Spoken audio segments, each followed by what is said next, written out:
අයිබෝවන් අද අපි කතා කරන්නේ මේ ගොඩක් වැදගත් වෙන්න පුළුවන් දෙයක් ගැන. කියන්නේ ආඝාතයේ ලකුණු. අරවා ඉක්මනට අඳුනගන්නේ කොහොමද කියලා අපිට මූලාශ්‍රයක් තියෙනවා. ආඝාතය හඳුනාගෙන ජීවිත සුරකින්න කියලා. බලමු මේකෙන් අපිට ගන්න තියෙන වැදගත්ම දේවල් මොනවද කියලා නේද? මේකේ පටන් ගන්නම ටිකක් හිතට වදින කතාවකින් සාදයක් වෙලාවක කාන්තාවක් එකපාරටම වැටෙනවා පැකිලුණා වගේ. හැමෝම හිතුවා අලුත් සපත්තු නිසා කියලා. ඒත් ඇත්තටම වෙලා තියෙන්නේ වෙන දෙයක්. ආඝාතයක්. ඔව්. ඒත් කවුරුත් මේක අඳුනගෙන නැහැ වෙලාවි. අන්තිමේදී එදා රෑම ඇය නැති වෙනවා. හරිම කනගාටුදායකයි. කවුරු හරි ලකුණු ටික ඒ කියන්නේ මොකක් හරි අමුත්තක් තියනවා කියලා දැක්කනම් ඔව් සමහර විට ප්‍රතිඵලය වෙනස් වෙන්න තිබුණා. ඇත්තෙන් මේකෙන් තමයි මේකේ බරපතලකම පේන්නේ. අනිත් වැදගත් දේ තමයි අර ලිපිය කියනවා වගේ ස්නායු ශල්‍ය වෛද්‍යවරයෙක් කියනවා ආඝාතයක් හැදෙලා පළවෙනි පැය 3.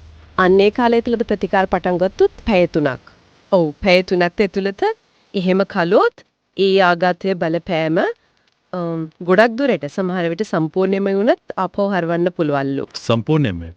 ඒක ලොකු දෙයක් නේ. ලොකු දෙයක් තමයි. පැය 3යි තියෙන්නේ. ඒකයි මේ ඉක්මනට අඳුනගන්න එක ජීවිතේ බේර ගන්න තරම් වැදගත් වෙන්නේ. පැය 3ක්.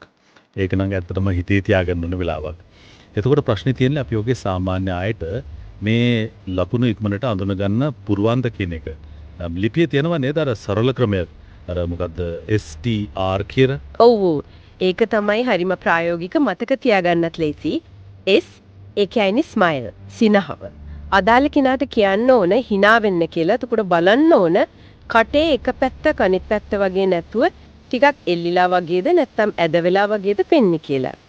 කට ඇද වෙන එක. හරි. ඊළඟට T ඒ කියන්නේ talk කතා කරන එක. එයාට කියන්න ඕන සරල වාක්‍යයක් කියන්න. උදාහරණයක් විදිහට අද අව්ව දවසක් වගේ දෙයක්. අපි අහගෙන ඉන්න ඕන වචන පැටලෙනවද? කියන දේ පැහැදිලි නැද්ද? කතා කරන විදිය අමුතුයිද? අන්න ඒ වගේ දේවල්. වචන පැටලෙන එක. ඔව්. ඊළඟට R raise ඒ කියන්නේ ඔසවන එක. අත් දෙකම කෙලින් ඉස්සරහට උස්සන්න කියන්න. බලන්න ඕන එකක් ඉබේම පහළට වැටෙනවද? නැත්නම් අත් දෙකම එක මට්ටමට උස්සන්න අමාරුද කියලා. හරි. අත් දෙක උස්සන්න අමාරු වෙන එක S හිනාව, E කතාව, R අත් එසවීම. ඒක නම් ඇත්තටම සරලයි වගේ මේක මතක තියාගන්න පුළුවන්. ලිපියේ තව එකක් තිබුණා නේද? දිව ගණත් මොකද්ද? හරියටම හරි.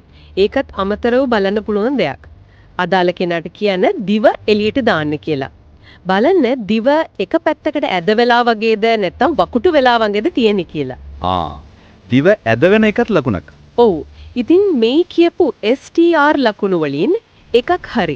එහෙම නැත්නම් මේ දිවේ අමුත්තක් හරි පේනවනම් පොඩ්ඩක්වත් පරක්කු වෙන්න ඕනේ. ඒ කියන්නේ වහාම ක්‍රියාත්මක වෙන්න ඕන. අනිවාර්යෙන්ම. වහාම ගිලන් රටයක් ගෙන්න ගන්න ඕන. කෝල් කරනකොටත් මේක ආඝාතයක් වෙන්න පුළුවන් කියලා සැකයි. මෙන්න මේ වගේ ලකුණු දැක්කා කියලා පැහැදිලිව කියන එක ගොඩක් වැදගත්.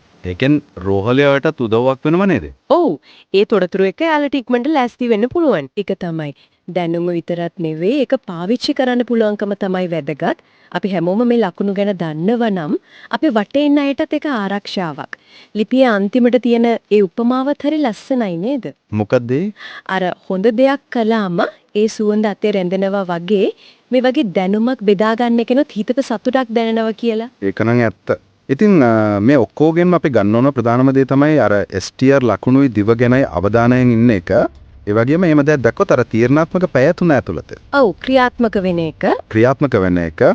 මේක තමයි දැනගන්නවා වගේම අනිත් අයක බෙදා ගන්න එකත් එක්කම වටිනවා කියන එක. ඇත්තම මේකෙන් අපිටම හිතන දෙයක් ඉතුරු වෙනවා නේද? ඒ කියන්නේ අපි ඇත්තටම මේ වගේ හදිසි තත්වයකට මුහුණ දෙන්න කොයිතරම් සූදානමකින්ද ඉන්නේ කියන එක. ඔව්. ඒක හිතන්න ඕන දෙයක්. අවසාන වශයෙන් අපි හැමෝටම හිතන්න තව දෙයක් තියෙනවා. මේ ලකුණු අඳුනගෙන ඉක්මනට ක්‍රියාත්මක වෙන එක පැත්තක්.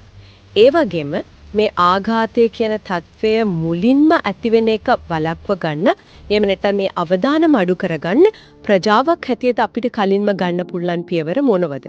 ඒ ගැනත් අපි හිතන්න ඕනේ නේද?